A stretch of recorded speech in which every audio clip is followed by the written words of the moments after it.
This is the the May meeting of the Virginia-Highland Civic Association Board of Directors. We have a couple of members who are absent tonight. Ms. Lewis is gone. Angelica is gone, and I'm sorry? Paige is gone, and Jess was walking up here. She was definitely able to get us a quorum, and we're going to get going. Apologize, we normally have perfect attendance. Emily will be in a moment or two, as will Paige. As will Paige. Present, however, Mr. Brandenberger, Ms. Wilkes-Barre Lake, Ms. Ragland, myself, and Ms. Carlisle. We're going to begin with, I'm not going to adopt the agenda that we have a quorum, but I want to begin with Matt. We're going to get you on as soon as we can, I'm sorry. But Matt has some other stops tonight, so this is our District 3 APS Board of Ed Rep, Matt Westmoreland. Matt, the floor is yours. Thank you much. Good evening, everybody. I feel like I know many of you in the room, but for those I don't know, my name is Matt Westmoreland. I serve, as Jack said, as a District 3 representative on the Atlanta Board of Education, representing Brookwood Hills and Lindbergh through Morningside and Virginia-Highland, all the way down to East Lake and East Atlanta. Wanted to come by tonight and provide an update on 3 issues. The first was last week, many of you may have heard that the CCRPI scores came out for all schools in Georgia. It's the accountability metric that the State Department of Education uses to evaluate where every school stands. The schools that serve Virginia-Highland have been consistently among the highest performing in the state, and that was no different last year, or last week rather. Springdale Park saw growth up to a 93 CCRPI score out of 100. Inland gained 6 points to finish up at 90, and Grady High School stayed roughly where it was at about 71, which made it just behind North Atlanta as the second highest performing comprehensive high school in the city.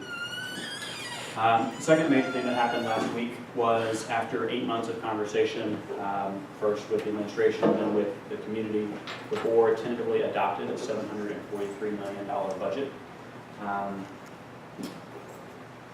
A lot packed into that $743 million, but the highlights are we are directing about $23 million toward our turnaround effort. The CCRPI scores that we got last week showed us that the number of schools that APS has that are eligible for state takeover should this governor's opportunity school district pass in November shrunk from 27 to 19. So we saw good progress on that front, but we've still got 19 schools that have been struggling with performance, and were any of those to be taken over next year would have a pretty significant financial impact on the rest of the system. So there are 2 reasons to push hard this year. One is to improve student outcomes, and 2 is to shield the rest of the system from any financial exposure. So we have $23 million set aside for our turnaround strategy. We increased the bucket of flexible dollars that we're giving to principals and to clusters directly to spend however they see fit. It was about $18.6 million. We're able to give teachers and staff both a step increase and a cost of living adjustment so we can stay competitive with the other school systems around the metro area. We are not raising your taxes. We'll have the same millage rate that we've had since 2008, 21.64. And then the third large bucket that I want to talk about is a vote that's coming up on May 24th. I was talking with 2 folks in the back. In January of 2014, I asked the superintendent to stop a planned expansion of Inman Middle School when it became increasingly clear that 8 classrooms was not going to solve the much larger problem of overcrowding in the grade cluster.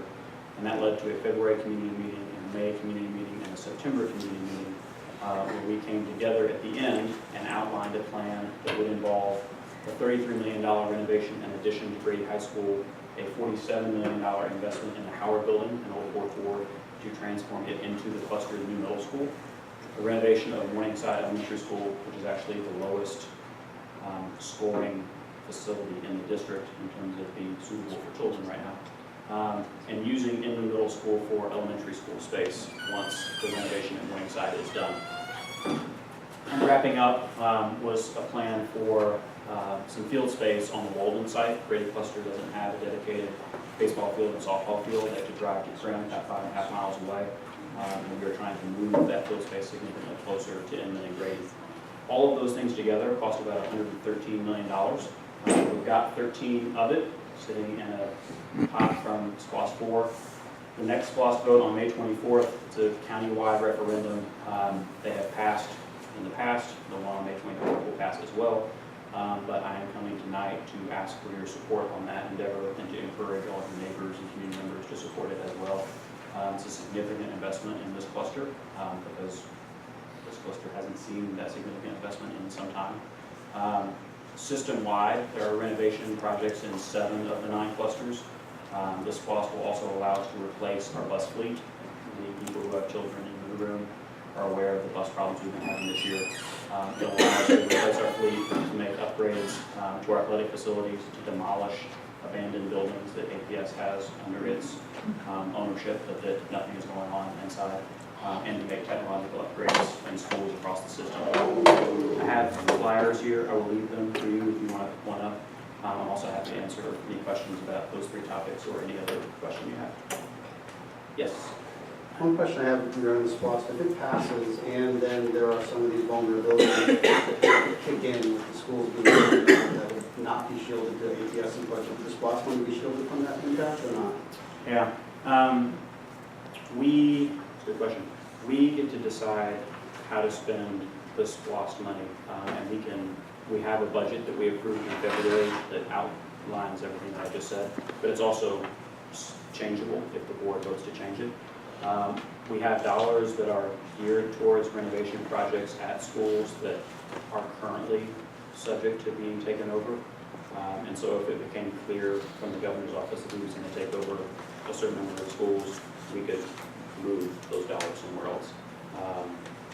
But if they take over a school, they get the amount of money per pupil that the system spends. They divide however many children there are and how many schools they take over. They multiply that by the average per pupil expenditure, and then they kind of reach their hand into our general fund bucket and take that out. SPLOST is a different bucket, so they would take control of the buildings, but not necessarily the SPLOST pot of money. And then a follow-up question that would be, in the event of anything happening with SPLOST, the $113 million of that SPLOST that is targeted currently with that flexibility you mentioned, is there a chance that Grady's cluster could get less than that? Yep, good question. We voted for that very reason on a budget on February 1st. Maria put forth that budget. The board passed it unanimously. That hadn't been done in the past. And so we are attempting to lock down formally as much as possible. The other way that you lock it down is you start spending it. And because of the 2 things that are at the top of this SPLOST list are the Grady cluster projects and then the other projects that are holdovers from SPLOST 4 that weren't able to be finished. And so those projects we'll be able to start. People have been saying, you know, you have $13 million, can you use some of that to start planning at Grady and Howard? The answer is yes on May 25th, right? Because if it fails, that presents a bunch of different challenges. So I'm not worried about it failing, but logistically we have to wait until May 25th, and then I know there will be many people, myself included, pushing to start those projects, because once you put a shovel in the ground, it's much harder to stop the project. Great, thank you. Are any of the schools in our cluster at risk of bigger? No, there are 19 now. There's 6 in the Douglas cluster, 4 in the Carter cluster, 2 in the Farrell cluster, 2 in the Washington cluster, 2 in the Mays cluster, 2 in the Jackson cluster. No, is the answer to your question. No schools in Grady and Middletown. I'm going to ask Doug to speak for just a minute, because he called us this week on this topic. Yeah, Matt did not ask me, I don't think he even knew I was going to be here.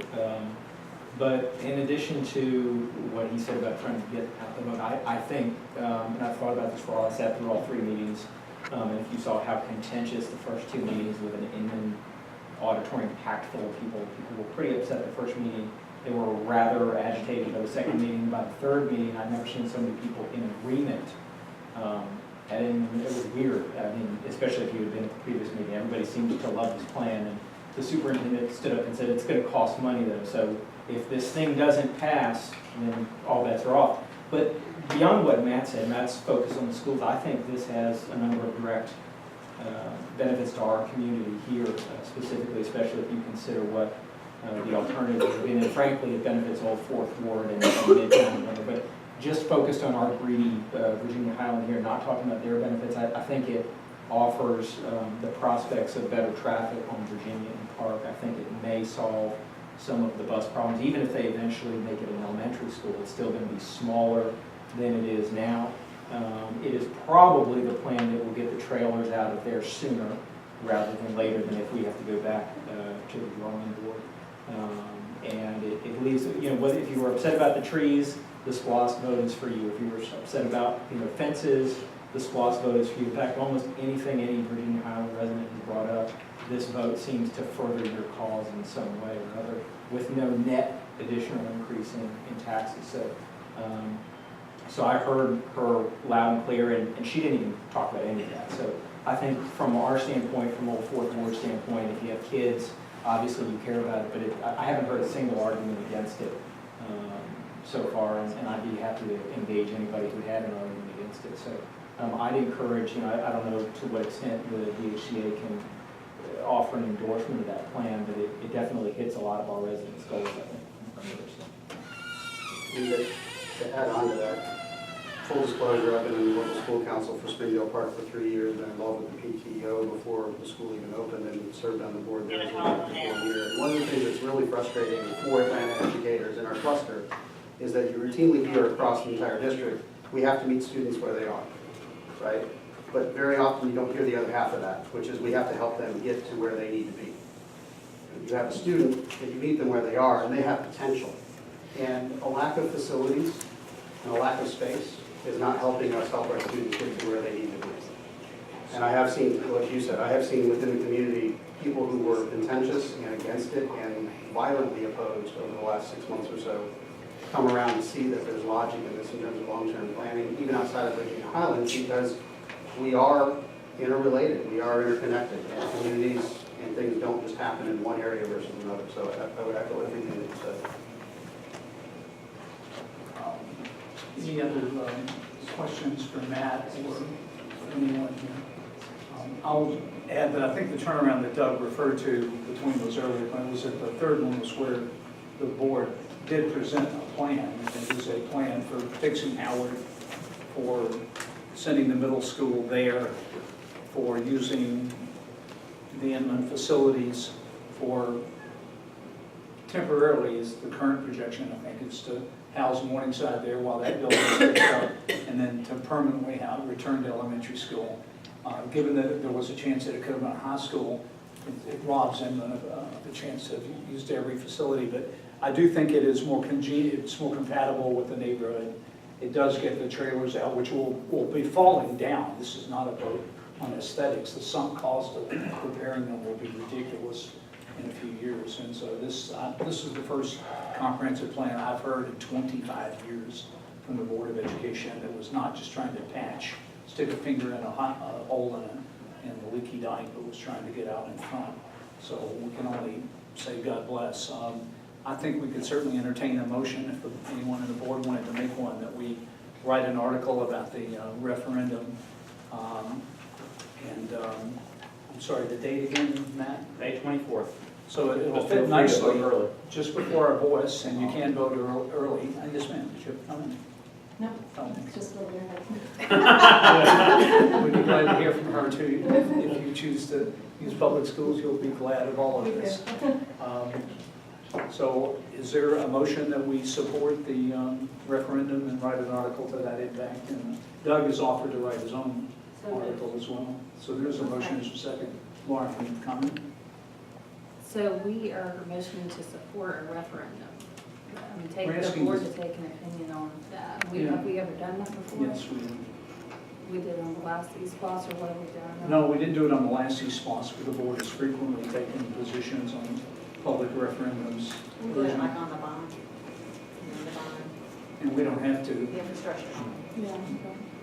but I think I don't know if anybody's completely confident this is going to fix every problem, but I don't see any hope if we don't do this, and I see a good deal of hope if we do.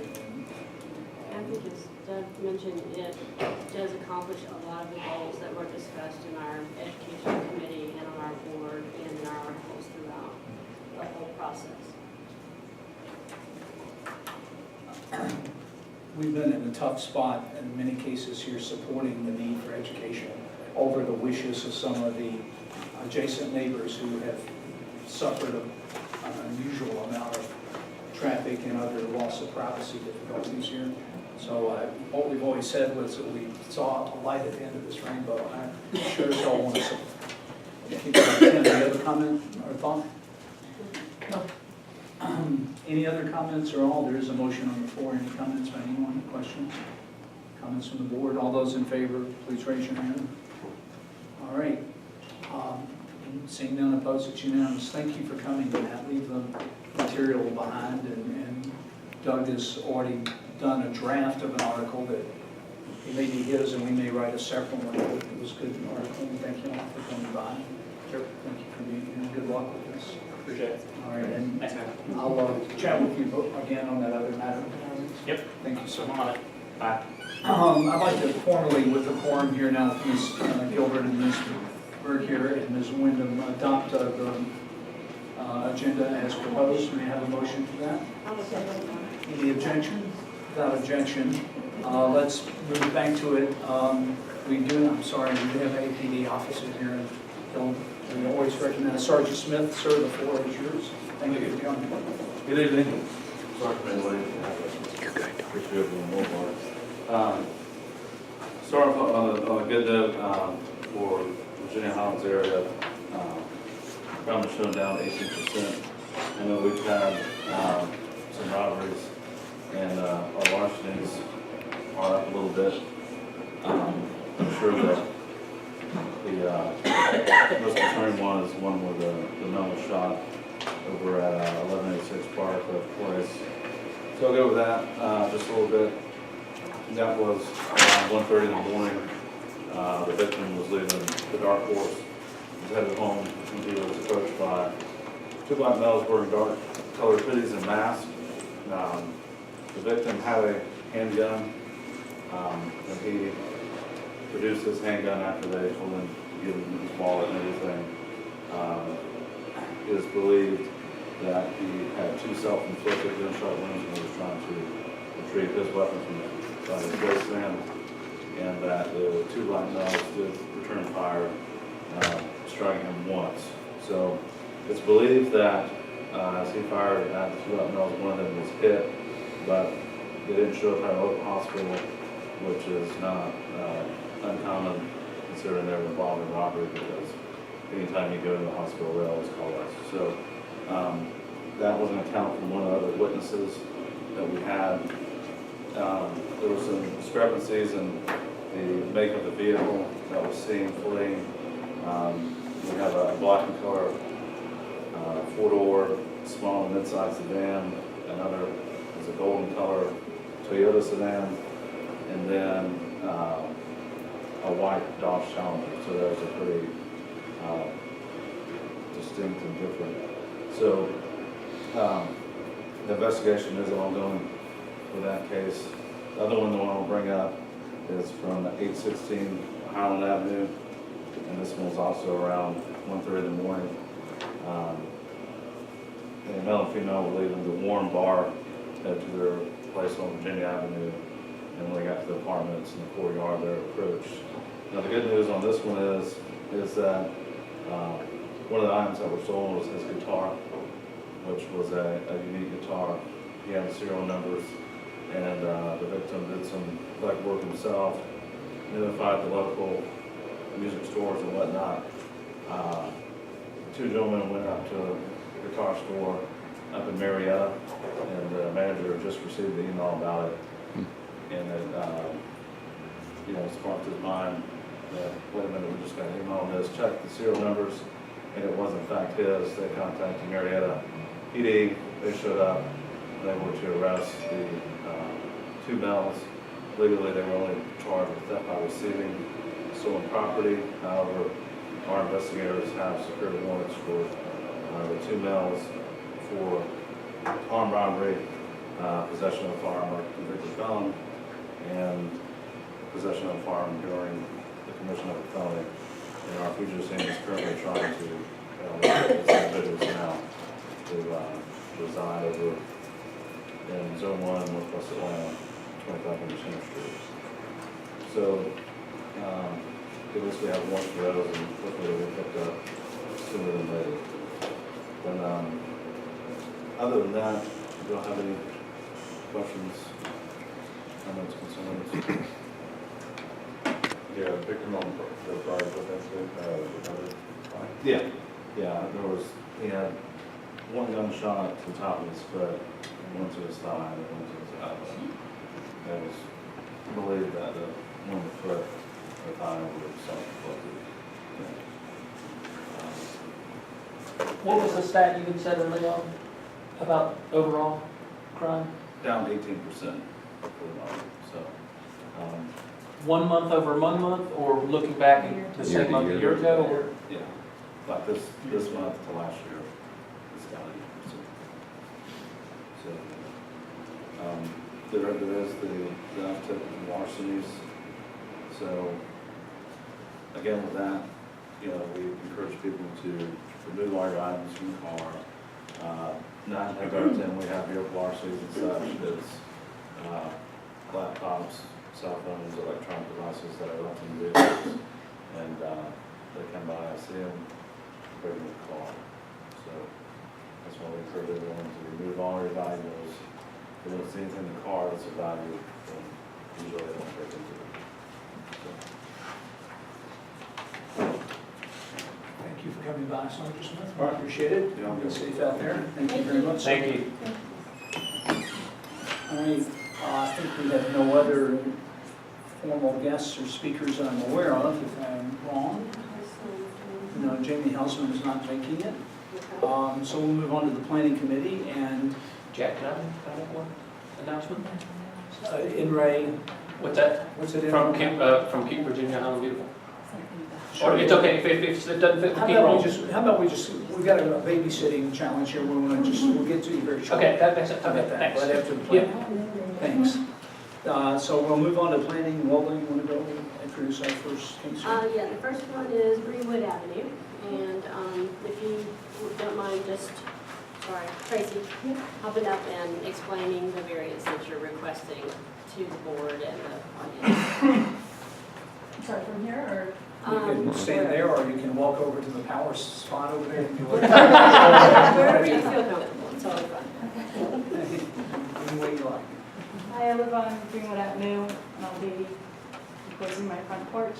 We won't be changing the footprint of our house. We won't be affecting any of the trees. But since we're 30 feet from the street, we need to have a variance. The report from the planning committee. As mentioned, it's a smaller project. All the neighbors have been notified. There's no tree issues. We've discussed having the proper tree care for the boundary trees that have been near where the construction is happening, but no trees are coming down. It's just an enclosure within the footprint. So we recommended approval at the planning committee. That's a motion. Mr. Senate. Any comments or questions from anyone? Any board or absent that, we'll go ahead and take a vote. All those in favor, please raise your hand. Madam, you are free to go on whatever your important duties. We'll see you at the MPU. We'll see you next week at Hillside, and make sure you know where that is. So take Lola or my phone number along in case you get locked out sometimes. Okay. Thank you. Good night. Good night. Thanks. So Next is Drury, if we're doing the yes, let's see the rest of the order. Okay. Tom? Similar situation, we have a 35-foot setback on the front side as an overlay. We're going up on second story. The front on the second story is already there, but it's attic space. And we maintain that same distance, but we're going up. So to make that space usable, the city requires us to get a variance for the front side setback. There are no trees impacted on the structure, and otherwise it has everything intact except this variance. All neighbors have been notified. Is there anyone here to comment on this case? So the planning committee visited the site, and as Todd mentioned, we didn't see any concerns or issues. I just kept all the neighbor notification, and we recommended approval, so that would be my motion. Any questions for Mr. Sharp at all, from anyone? Seeing none, all those in favor on the board, please raise your hand. Sir, next week, 7 o'clock, and similarly, take a phone number along in case sometimes there's a lockout at the other side and weirdly you'll be out of the gate. All right. Thank you. Thank you, sir. Thanks. Next is Virginia Avenue. So our G3 neighborhood, so. John Waters, representing my client in this situation. We're looking to reduce the setbacks on the front and the side setbacks to the existing footprint that stands on one-story single-family residence. We're adding, or potentially would like to add, a second story for a growing family for 3 additional bedrooms upstairs. We're not trying to change any of the impervious area or anything like that. Our footprint itself, just over existing footprint as it stands. No trees are impact, no impervious impact or anything like that. On our site visit, that's everything that John said is the case. There's one other platting issue you are working on. It's been approved. Okay. A replat. And this is the site of the Old Virginia's Cafe, which is in between it's a house that's been converted to apartments, and then, I don't know the name of those with the big pillars next to you on Virginia. Not sure the name of It's close to Briarcliff. Right. So, for a family to be there with the second floor, everything seemed to be in order, so we recommended approval, and that's a motion. Any questions or comments? I will just add one, if you missed to Edgewater on the site, it's a really cool location. So it's going to be a great house, I think, narrow and small, but it shows how much you can get done with small spaces collectively. Are you the owner? No, oh, no. No. Okay. You're my neighbor. Yes, You would be. it is that is it. Garage or something? It was No. a cafe last. It was year. Virginia's restaurant. Yeah. Oh, I don't remember it before that. Oh, you've been here longer than me. Any comments or questions from anyone? All those in favor, please raise your hand. All right, so we'll see you. Same thing, take the phone number along if you run late or something. You guys have a good evening. No, you too. So then we have the church, Virginia-Highland Church, SUP application for the Montessori school, and Tracy, no, Corey. Corey, thank you. Yeah. You got the drawing, if you guys will describe what you're doing. Sure thing. So basically, just really short, it'll sound like it's going to be long, but it's not. It's going to be really short. Melissa is my law partner. I'm going to excuse her. She's a little under the weather today, but she's here because it's really important to us. We both went to Emory Law School and started in practice. She did big bond work, kind of stuff you all were talking about earlier, and then we began our practice in about 2010, about 6-7 years after we got trained, I'd say. So we have our practice over the Edgewood Retail District, which was perfect because she's in Inman and I'm in Morningside, and it's just wonderful. We had the wonderful business planning of having one baby 11 days apart, another baby 8 days apart, and she has another child, and so she has all these children. So we said, instead of going to AMIS in Suzuki, where my child was, we should just have a nanny share right next to our office at the Edgewood Retail District, which is what we did for a while, and it was wonderful, especially with nursing and all of that, but eventually outgrew the space, and we needed somewhere for them to play. The church had space available, so we had our nannies go over there, so it was just a wonderful nanny share with my cousin there as well, and it worked great, but we thought, we knew that they told us that there was this large international preschool there with about 90 kids, for a year, for some time, and we said, well, why don't we just make this space available to the community? We talked to them right from the start, went through their rules and regulations, and it turns out the space that we're renting is only going to be available to 12 children at most, and that sounds great with us, considering that we're not necessarily educators, we're attorneys, don't hold it against us. But the point though is that we will have Montessori trained teachers. We love the curriculum. We would love to bring it to the neighborhood. We think that it would be a much better solution than having a large school be able to move into that space up there. And the only concern that we understand was on the table was with regard to parking, and we have tried to address that and actually revised our policies and procedures is on page 4, and this is just a proposed one. Okay.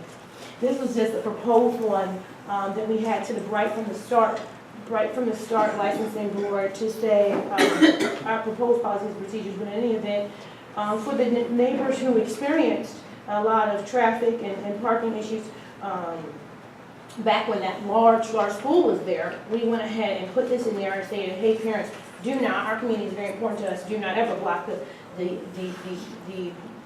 driveways, which obviously is a violation of the law, and I put the law in there because that's, I thought that'd be good. And in any event, the point is that we think it'd be a great addition. And I just wanted to bring up one other concern that was brought up to us at our last meeting. We got the name of our planner the day after we had our first meeting, and we reached out to him, and we have revised our impact use to revise the length of time that we requested the special use permit for. It used to say indefinitely, and now it says until the term of our use has expired. I apologize to the board in my haste to include a letter. I meant only to include a note from their planner and not their letter back to them, but they did indeed write. And that was one of the clarifications at the board meeting, was that the special use, as is typical, will expire at the conclusion of the lease or the termination of the building of the business, whichever comes first. And I believe the response, is there anyone here who wants to talk about this application? We will note, the board notes that we had a letter from the neighbor around the corner in Virginia Circle who expressed concern about parking dating back from the days of the previous business, folks parking in front of her house in an otherwise legal spot, which is of course legal to do. I say that as someone with no driveway and a fire plug, but I'm aware of what's legal and what's not. But nonetheless, they're offered to reach out. I don't know if you've been able to reach that neighbor. We did. Well, we weren't able to reach her, but we did stop by on Thursday morning, and I left a note with my phone number on her door. I think she may be out of town. I tried to call her as well. Okay. But I think the consensus of the planning committee was that you know, it's a use that's allowed for the church, and it's certain it will have less impact than the original preschool that was there, and so we recommended approval of this and appreciate you know, talking about that your processes for and procedures for the parents will note to be considered other neighbors. yeah, I would ask, I think if you can get your parents to buy or caregivers to buy into not parking in front of that particular house, there's no basis in law for that distinction, that will help keep peace in the valley, and peace in the valley is what we're all after here. They are opening before and picking up after Inman arrives in mass just before 9, and after Inman departs in mass from 4 to 4:20. So I think it's going to work, and there are 12 people there as opposed to the 92, or at least legally 92 in the previous. I'm not sure there were, but so that was the limit of our thinking. But I'm also have not reached the woman, but have tried to let her know that we heard her, and that I hope y'all would come by. And I think that's a good thing to try. So this woman, by the way, has a legal driveway and garage off of Potts Place, so she's not without ability to park, but it's more convenient for her, obviously, to park in front. She's directly adjacent. She's on the corner of Ponce Place and Virginia Circle. And she mentioned that her driveway was blocked from time to time too, so it's It's a hard driveway to get in and out of. It is hard. You can't, it's a busy street. You can't see coming out. Yes, you had a comment or a question? I was just gonna ask, so how many people are already there? Like, there's already half a dozen kids? Not sure. Right. There's 0 kids. And we're increasing it from 6 to 12? No, there's At 0. most. And there's already one caregiver there? Right, and sometimes there's two, actually. Yeah, two, yeah. Because we wanted to just make sure they're well taken care of. Well, I'm sorry, there are already 6 kids there? Right, our children and my cousin. So we're going from 6 to 12 kids, there's only an increase of 6 kids, and we're going from 1 to 2 caregivers to 2. So the net increase for the neighbor is virtually non-existent in terms of parking. Because the kid's not running. 1 to 3, I probably wouldn't have summarized it quite that way, but I think I can understand your math. Yeah, it is. So is there not an active preschool out of that church right now? There's not. They consolidated down into their location at Amsterdam Walk. So that's pretty recent. The old Garrison that was there? There's that This It's is their gone? second year to be there. I didn't know that. I was thinking that there were drop-offs there this school year. I guess not. Okay, They've been gone long. okay. Since June of last year. I wouldn't disagree, I was just merely thinking if you're objecting to this, that the numbers may not alleviate your concern. Any further comments or questions to or from? I will forward everybody the note that does demonstrate that to Mr. Carson, I said. It's in. Is it? Uh-huh. Is it? My bad. Yeah. All right. Put it in there. Oh, you did, good for you. Are we ready to vote? The planning committee recommended approval, conditioned upon courtesy. It's not a condition of the law, but highly to be desired. All those in favor, please raise your hand. All right, so we'll see y'all next week at 7 o'clock at LSAT and take along the phone number in case. Okay, you and get I may blocked email out. you for the phone number back. I'm sorry? And I may email you for the phone number. That's fine. Thank you very much, everyone. Yes, Thank yes, you. ma'am. Thank you. May I have the board's approval to go out of order, so Mr. Langen can be heard at this point? Sir, you're on. Tell me. Oh, yeah. So, just, listen, we're gonna do another one of our semi-annual big cleanup mornings on the morning of the 21st, Saturday morning of the 21st. We wanted to make sure we got it in before Summerfest. The same kind of standard thing. The garden at the Virginia-Highland, the Virginia-North-Highland intersection gets well taken care of. The businesses don't do much or anything outside it, except for Yoakley Mobley does empty a trash can a few times a week. But anyhow, so areas like that need a lot of attention. We're starting to see stickers getting put back up on signs up and down North Highland and stuff like that. So we're gonna work on all that. And as big a crowd as we can get, it means we can handle more projects and. What's the date? Abatement. What's So the- May 21st, So if you'll Okay, submit good. a- Saturday morning, May 21st. Yeah, can I get a copy of that? Yeah, absolutely. Cool. And so we have a good, like I said, we've been doing these now for about 3 years and makes a big impact right before Summerfest. So I encourage your neighbors to come out too. And we can use all ages because we got light work along with some heavier stuff. So join us. What time? We're going to meet start at 8 a.m. At American Roadhouse. We normally start out there on their patio with some coffee and bagels or something like that, muffins, and then break out into groups and kind of go out to different spots in the neighborhood that we've got a list If of. you'll send a little summary to John, he's got it, but he will get it in the. Yes, Yeah, that's yeah. great. No, I appreciate it. Thank you Appreciate the very support. much. Thanks. Is there anyone else here with new business? If you are, we want to recognize you now. All right, we'll return to the agenda. I have a very brief update on the potential redevelopment of the Briarcliff Apartments. The applicant has decided did not file in April as originally contemplated, is not filing in May, so the earliest he might file would be in June. Beyond that, we have no knowledge whatsoever. The word to our attorney has been that he will notify us when he is ready, and there may or may not be another meeting with another site plan. Since we never saw the first site plan, we won't know the difference, but that is the update, and that's it in its entirety. Next is, Did you want to do your question? well, let's finish this and then I will. I think Okay. that's a good point. We should do that. You are? On this nomination, is that what you're saying? Yes. Okay. So Barry, who's sitting here in the front, has attended a few of our planning committee meetings and showed enough interest and willingness to be on the committee, so for the planning committee, and so we want to welcome him to that, and I just want to ask the board for approval for Barry to be added to the planning committee. Is there a second? Any discussion? I will say that we warned him, and he came back anyway. So, and I think he's got a background that could prove to be very useful, and he can walk to the meeting, so those are both good signs. He's been doing the variance process, so he saw it, and He's seen it from the other side as well.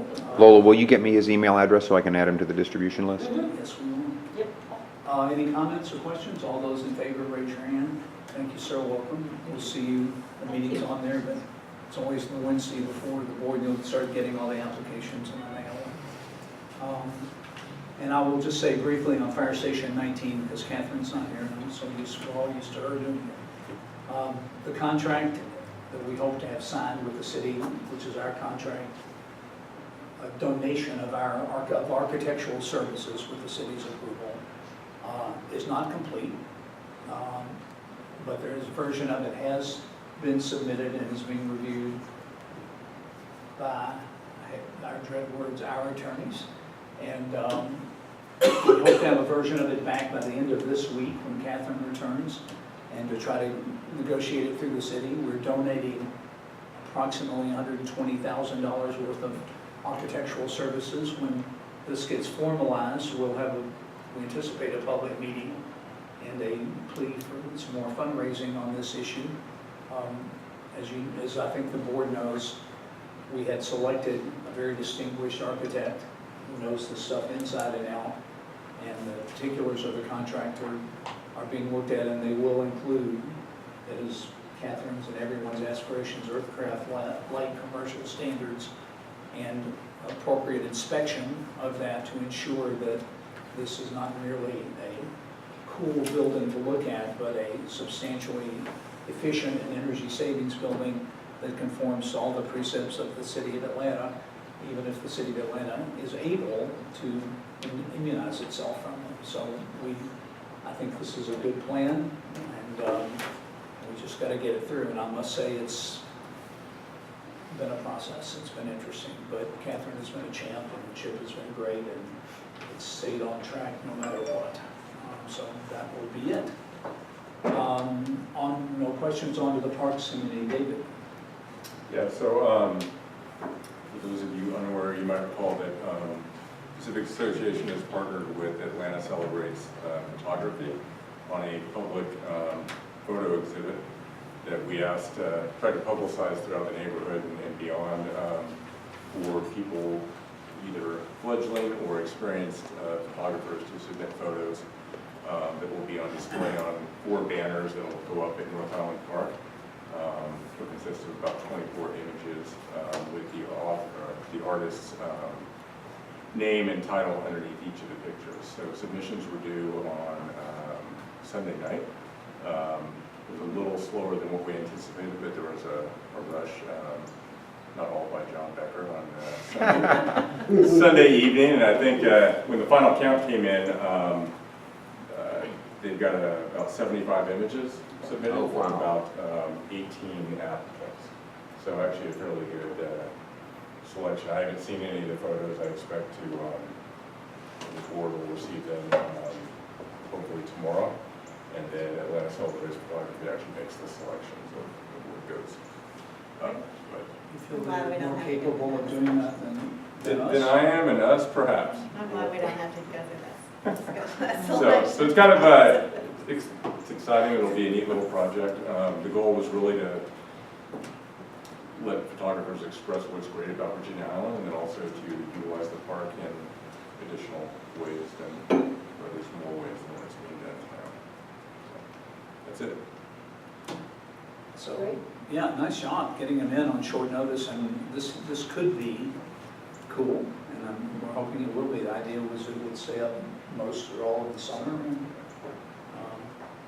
basically loosely based on what the Beltline did with their project last year, and I think it would be great to do something upbeat and upscale with North Highland. Are we having some type of event during the installation, or we're You just know, going to walk by one day and it's going to be it? I'm open to ideas. I don't know that we've thought of anything. The goal is to get it installed before Summerfest, but I'm sure that we can talk about it. I'm not sure what type of thing we're going to have, but I'm open to ideas. On to fundraising. The Summerfest committee page is had to work with that.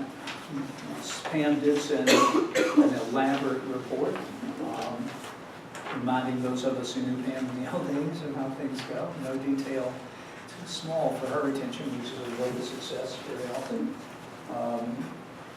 So I was going to ask John if you could comment a little bit on a couple of issues of Summerfest. And Do you have specific questions, or? well, particularly that you mentioned our volunteer piece, and we need Okay. to think about that. But any comments you have, you've been. Yeah, I haven't seen Pam's report, so I'm not exactly sure what she covered, but, She said kudos to you No, to right. obtain $500 scholarship to defray the cost of the Sponsorship. bike valet. But never mind that, why don't you talk about the volunteerism? it's not unusual for us to reach a month before Summerfest and be a little soft on volunteers, but this year's particularly soft. We're less than 50% staffed on 216 volunteer shifts, and a lot of people who've stepped up in the past just haven't done it this year. So we've tried all of our normal ways of shaking the bushes and trying to get volunteers. It's kind of time to put the hat on and come up with some creative ways of doing that as well. But to the extent that people can share the message, and you can go to vhi.org/summerfest/volunteers, I think it is. You can find it from the top of the column and read about being a volunteer. Click on a link to go to the volunteer spot and sign up. Because we certainly need that support to make it a successful festival this year. So to the extent that anybody can help with that, we'd sure appreciate it. So if this doesn't pick up, John, we may need to have a meeting and start talking about reaching out to folks and see what we can do. But it's not the first time this has happened, and the event is larger than it's ever been before. I want to talk a little bit about the local market, because that's new. Yeah, I haven't been directly involved in that, but Ann Guy has put together sort of a local market that we're going to put on Barnett, I think, just kind of near where the volunteer hospitality tent and the paramedics normally are, just south of Virginia Avenue on Barnett. And it's going to focus on locally produced things like dog treats and candles and items that don't conflict with things that are being sold in the artist market. That was probably our biggest concern in looking for vendors for this. It's kind of our attempt. I mean, if you go to Inman Park Festival, you've got a combination of a fine art show and a bazaar where you can go and find really cool stuff that people make. And so we wanted to sort of create an area to give the festival a little new life that, and we think this will do it. And at first we were a little concerned because we weren't finding any vendors that were suitable, but I think Ann's up to like 18 or 20 now, and it's a lot of different unique stuff that I think people will really be interested in and find to be kind of a complementary area to the artist market of the festival and the music stage, which all of that will run largely as it normally does. I mean, we've got a great lineup of bands for Saturday and Sunday on the main music stage. We've got good entertainment lined up for the acoustic stage at Virginia-Highland. The margarita tasting. Yes, we're going to have like a margarita tasting area, because it's kind of like a VIP area where I think, I didn't see if it said we're going to pay special admission to get in, or you're buying tickets. You just said there's located a beverage inside the park by the music to make it easier. Yeah, I can't remember the details of how it's going to run, but it's an area. I think you go in and you buy a few tickets, and we're going to try to get Original Taco to come in and sort of maybe sponsor the place and provide their mix, and we'll be mixing it up with Rob's vodka and going forward with that. All right, so, yes, please. So there's a couple of other road races going on in our area at the same time, the same morning as ours. So do you have any running friends? Encourage them to sign up for our. They can also be walking. Yeah, walking. Yeah. If you have any friends that like to get out and about, encourage them to get out and about in our road race that morning. And notes that sponsors are almost where they were before, a lot. 80,000 artists, apps were up. Local market here, great PR. So there's a lot of good things happening. And congratulate them. I noticed David and John went out and hung banners Sunday morning. And thank y'all for doing that annual right. To add to the basically social media, if we all start sharing it, that's really important, just to start sharing it on your page and passing that around. That'll get the road race attendance and volunteers too. And the volunteers. And it just takes a little bit. It only takes a few minutes and ask for friends to share, and that's our part to play. As you all know, this is where our money comes from, so we need to push it out. And I'm saying that for the camera because everybody watches this video. We wish. All right, Any further comments on that? On to the Just on tour. volunteers, do we have an age requirement? So I'm wondering if any of the clubs at Grady might. Oh, I've reached out to Spark and Inman and Grady, and they all know of it, and they, you know, I play the service hours card every year, Yeah, trying to that's get kids to okay. join up. And we've tried, I mean, we've done a couple creative things. Well, you hooked us up with the person from Georgia Power. We haven't really seen a spike from that yet. So, I mean, we've tried some mechanisms that are different than what we've done in the past, but for some reason this year, and I don't know if it's the same reason that this, you know, we're kind of a little soft on the road race and have been for the last couple of years. So, you know, I don't know if it's the same reason or it's something else that's going on, but. I don't know that I've seen this announced in any of the school newsletters regarding it being a volunteer opportunity. Maybe working with the PTOs and PTAs, giving Yeah. them their Again, I've made them aware of it. I really haven't like pushed them to put it in their newsletter, but that's, you know, it's a reasonable request. All right, let's move on to the tour. Robin? We just added one more home, so we have our 8 homes selected for the tour this year. Since we have a couple of other homes and we added a couple of other sponsorships, I think if things go like last year, we have opportunity for another 8,000 to 10,000 in sponsorships to raise this year. And we just had our meeting as a committee. We aren't getting our little electric cars this year because they're being used by Southwest Airlines for their Falcons activities. So I'm looking at, I have talking to one person about renting golf carts and another person about renting 10-person vans. Excellent. Excellent.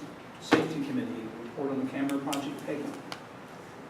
So the Atlanta Police Department has established something called the VIC, the Video Integration Center. And it's a pretty major project for APD. It's supported by the Atlanta Police Foundation as well. And it's part of making the way the police force operates more strategic, more data-driven, and kind of moving it forward toward modern policing. The City Council has been very supportive of the VIC, and several City Council people are providing matching funds to help neighborhoods add cameras to the neighborhood that are then part of the VIC. So the way the VIC works is it has city cameras that are monitored period when needed at the VIC. They also record.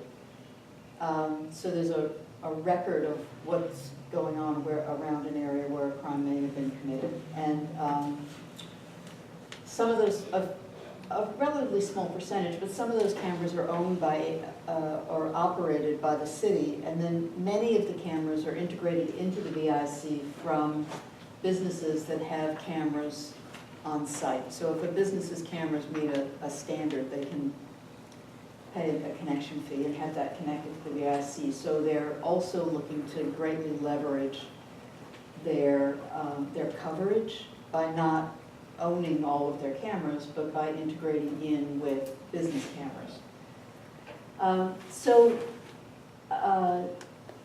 Our city councilman, Alex Wan, has made for Virginia-Highland $20,000 available in matching funds, which enables us, if we match, to buy up to $40,000 worth of cameras. The cameras cost $13,000 each. We'd like to take advantage of Alex's matching funds and support APD's Video Integration Center and improve security in the neighborhood, we hope, by adding 3 cameras to the cameras that are already in the neighborhood or will be in the neighborhood. We're obviously not security experts, so the locations of the 3 cameras that we would buy are being selected by the Atlanta Police Foundation based on their analysis of the data. And they've given us a list of priority spots, sort of 1, 2, 3, 4 spots. And they've also given us a map of where other cameras are located around the neighborhood, that not the integrated ones, but the city-operated ones. So the safety committee is here to ask the Virginia-Highland Civic Association for $19,500 in funds that will be matching funds for the funds coming from City Council to bring 3 additional cameras into the neighborhood. And the funds include the cameras, the installation, the maintenance for 3 years, and the operation of the cameras for that period of time. Cameras don't go away at the end of 3 years, but they'll continue to be part of the city's system. So, questions? They are able to show us where the city-owned cameras around the neighborhood are? Yes. What does that coverage look like? I mean, is it appear to be broad, spotty? I mean, just in terms of your just your assessment of it. Tends to be concentrated sort of along our major arteries. Mm-hmm. They're interested in having additional coverage kind of on our Ponce de Leon frontage and our Maiden Lane frontage. And I can send this out. I can send a copy of the map out to the board so you can take a look at it. John, were you asking where the cameras are located or what you can see when you look at a camera?